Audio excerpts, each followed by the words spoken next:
નમસ્કાર દર્શક મિત્રો, વાવથરા જિલ્લાના ભાભર તાલુકામાં આંગણવાડી મહિલાઓ દ્વારા સાંસદ જ્ઞાનીબેન ઠાકોરને રજૂઆત કરવામાં આવી હતી। તેમની હડતાલ ઘણા લાંબા સમયથી ચાલી રહી છે અને આ માટે ભાભર તાલુકાની મામલતદારની કચેરી ખાતે આંગણવાડી મહિલાઓ દ્વારા રામધૂન બોલાવીને વિરોધ પણ કરવામાં આવ્યો છે। આંગણવાડી બહેનોની માંગ છે કે હાઈકોર્ટના આદેશ અનુસાર પગાર ભથ્થું આપવામાં આવે। આ સાથે જ આંગણવાડી બહેનો દ્વારા પોતાની વેદના પણ વ્યક્ત કરવામાં આવી હતી। તો હવે જ્ઞાનીબેન ઠાકોરે આંગણવાડી મહિલાઓને ખાતરી આપી છે કે હું આ મામલે સંસદમાં ચોક્કસથી રજૂઆત કરીશ। તો આ સમગ્ર મામલે સાંસદ જ્ઞાનીબેન ઠાકોરની પ્રતિક્રિયા સામે આવી છે। આવો સાંભળીએ તેમણે શું કહ્યું છે। કોર્ટે જે જજમેન્ટ લીધું એનો અમલ રાજ્ય સરકાર કરતી નથી, એટલે રાજ્ય સરકાર જે સુપ્રીમ કોર્ટના જજમેન્ટના આધારે એનો અમલ કરે અને તમને રેગ્યુલર કાયમી પગાર પંચ મળે, રેગ્યુલર કર્મચારી તરીકેનો તમને દરજ્જો મળે। આજ માગણી છે તમારી। એટલે આ આંગણવાડી આઈસીડીએસ કહેવાય, એ રાજ્ય સરકાર ને કેન્દ્ર સરકાર બંનેના સંયુક્ત ફંડથી બજેટથી ચાલે છે। અમુક ટકા કેન્દ્ર સરકારનો હિસ્સો ને અમુક ટકા રાજ્ય સરકારનો, એટલે બંને સરકારો સાથે મળી અને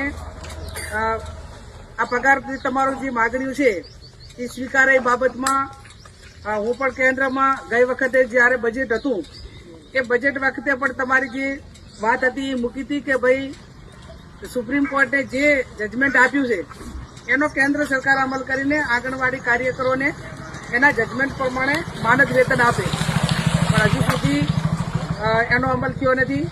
વચમાં સરકાર દ્વારા જાહેરાત પણ કરી હતી કે આંગણવાડી જે તેડાગર છે એને 20,000 અને 20,300 અને કાર્યકરને 24,800 આ પ્રમાણે માનદ વેતન આપવામાં આવશે।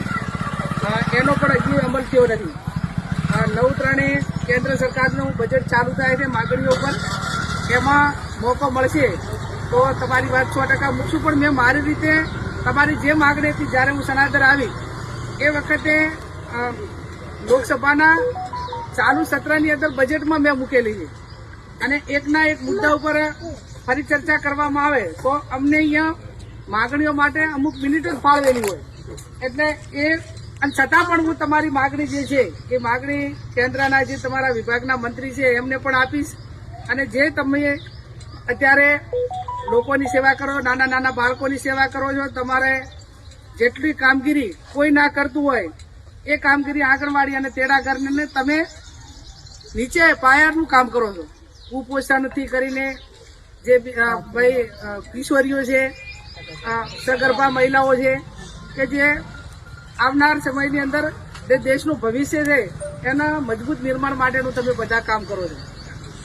અપેક્ષા રાખીએ કે તમે બધા શાંતિમય રીતે તમારી જે માગણીઓ છે એ સરકાર સુધી અવાજ પહોંચાડવો એ તમારો પોતાનો વ્યક્તિગત અધિકાર છે, પણ સાથે સાથે જે બાળકો અને આ બધા જે તમારા હિસાબે બીજું વહીવટી રીતે કોઈ ખલેલ ના પહોંચે એટલી પણ થોડીક જવાબદારીપૂર્વક જે આપણે જવાબદારી નિભાવવાની હોય। માગણી કરવાનો દરેકને લોકશાહીમાં કે એમાં તમે જ્યાં છો ત્યાં અધિકાર છે, પણ પછી જે મેં તમને કીધું કે જે તમારી રોજીરોટી છે એના ઉપર કોઈ વધારે પડતું પેલું ન થાય, એને આપણે વફાદાર રહીએ, એ પણ વર્તમાન સમયની અંદર આ વહીવટી તંત્રની અંદર એ પણ એક પાયાની જરૂરિયાત છે। એટલે વારંવાર ફોન પણ આવતા હતા અને મારી પોતાની પણ લાગણી હતી કે પોતે બધા એક મહિલાઓ તરીકે સરકાર પાસે માગણી એમની વ્યાજબી વાત મૂકતા હોય તો એ વાત સાંભળવા માટે કરીને જવું જોઈએ અને એક જવાબદારીના ભાગરૂપે આવી ગયું। તમે બધે આમંત્રણ આપ્યું અને આ તમારી જે કંઈ સમસ્યાઓ છે એ સમસ્યાઓ કેન્દ્ર સરકાર અને રાજ્ય સરકાર સુધી પહોંચાડી તમને ન્યાય મળે એવા પૂરેપૂરા પ્રયત્નો હું કરીશ। આપ સૌનો ખૂબ